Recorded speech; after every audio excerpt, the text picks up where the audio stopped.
grave, on réessayera tout à l'heure. Pendant ce temps-là, eh bien, on va continuer le programme des interviews, puisque Stéphanie a interviewé pour nous une romancière. Elle s'appelle Edith Pey. On n'est pas très loin du Téléthon de la semaine prochaine, puisqu'Edith Pey, elle a eu un grave accident, elle est en fauteuil roulant. Alors, c'est pas une maladie génétique, ça n'a rien à voir, mais tout de même, il est question de handicap. Elle vient d'écrire un livre qui s'appelle Debout la vie. Elle en parle avec Stéphanie. Voici l'interview de Edith Pey. Les interviews de RVVS, Stéphanie Maury.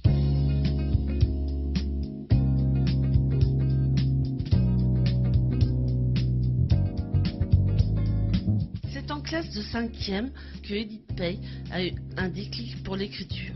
Comme les jeunes filles de son âge, elle commence alors à tenir un journal intime, puis écrit des poèmes et des nouvelles pour le plaisir. En 1986, un événement va pourtant changer sa vie. Un grave accident la cloue dans un fauteuil roulant. Edith Pey va découvrir qu'écrire est devenu un réel besoin pour elle. En 2001, Edith Pey sort ainsi un premier recueil de poèmes, Paroles s'envolent. Quelques années plus tard, elle récidive avec Excellentes nouvelles, Kaléidoscope, En roue libre et Debout la vie.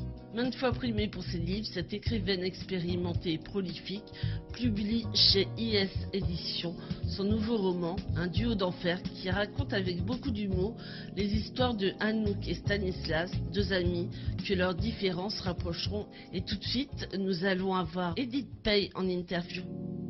Les interviews de RVVS 96.2. Edith Pey, bonjour. Bonjour. Vous avez écrit Un duo d'enfer, qu'on pourrait dire que c'est un livre de plein de suspense. J'ai essayé en tout cas, surtout vers la fin, qu'il y ait une espèce de suspense, mais c'est avant tout. J'ai essayé d'écrire un roman d'amour, d'humour et d'amitié. Et alors, ce qu'il faut dire aussi quand même aux gens, c'est que le livre a beau faire un peu plus de 400 pages, mais c'est une évidence qu'il faut aller jusqu'au bout.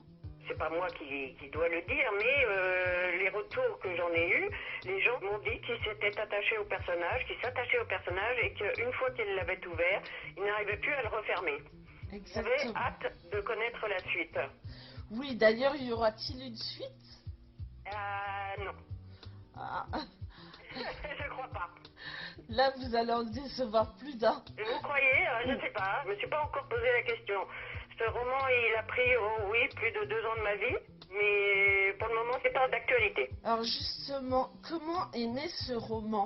Ce roman, il est né parce que, j'ai voulu me lancer dans le roman. À cette époque, j'avais écrit seulement des poèmes, des nouvelles et humoristiques. Parce que je sais pas écrire des choses tristes ou... Voilà, c'est mon style, c'est ma personnalité, ça fait partie de moi. Et j'ai voulu me lancer dans le roman. Et là, j'ai creusé les personnages, je me suis dit que c'était un thème universel, mais écrit à ma sauce, entre guillemets, à ma façon. Voilà, avec mon propre style et ce qui me caractérise. D'accord. Mais comment on fait pour inventer autant de situations? Parce qu'il y en a beaucoup quand même. Alors c'est au fil des pages, en fait, non, au fil des pages, non, parce que je commence par écrire le pitch, comme on dit, je ne sais pas si c'est très français, le scénario, voilà. Oui. Je me fais un brouillon et où je mets tous mes personnages et je commence à écrire, et puis les situations arrivent au fur et à mesure. Je ne sais pas écrire sur un ordinateur, alors là, ça c'est quelque chose que je ne connais pas, je ne sais pas faire. J'écris sur mon cahier avec mon stylo plume et pas du tout à des heures précises où je me dis pas bon ça y est là je vais écrire. Non, c'est tiens si je leur faisais faire ça. Faut toujours avoir votre cahier sous la main. J'ai toujours un bloc à côté de moi, dans ma poche, dans la poche de mon fauteuil, et puis un bloc, un crayon, et j'écris. Et je me dis, voilà, quand si je suis pas à la maison, ou quand je vais rentrer, hop, ils vont faire ci, ils vont faire ça. Et je me documente évidemment avant, parce que ils partent dans un endroit où je n'ai jamais mis les pieds ni les roues, c'est le Pays Basque. Oui, donc fallait être documenté. Voilà, alors c'est ça c'est un travail de recherche que j'aime beaucoup, c'est avoir tous mes livres ouverts sur la table et rechercher pour que ça paraisse véridique. Est-ce que vous avez d'autres projets de livres? Il y a déjà 2 romans qui sont terminés, de styles assez différents, des nouvelles humoristiques que je remets en page et j'en ai écrit des nouvelles, voilà. Ils vont sortir bientôt? Ben, je l'espère. C'est un mode d'écriture qui me satisfait aussi. Ça n'a rien à voir avec le roman, hein. Mais je ne sais pas si vous connaissiez Cosmopolitan de l'époque. Si, ça me dit quelque chose. Et voilà, et alors là j'écris de façon presque journalistique, mais assez documentée. Et je D'accord. m'amuse à égratigner mes contemporains en commençant évidemment par moi-même, hein. En tout cas, j'espère que dès que vous aurez sorti vos livres, vous nous les enverrez. Parce qu'on se Ah fera bah, j'espère aussi, plaisir. oui, j'aimerais bien, il faut que je vois ça avec mon éditeur, mais bon, là je suis en pleine promotion d'un duo d'enfer, Oui. donc Ça doit bien marcher. j'aimerais, je vous avouerai franchement que j'aimerais que les deux futurs qui sont déjà terminés voient le jour. Bah, quand on a lu un duo d'enfer, on n'a que hâte de découvrir vos prochains livres.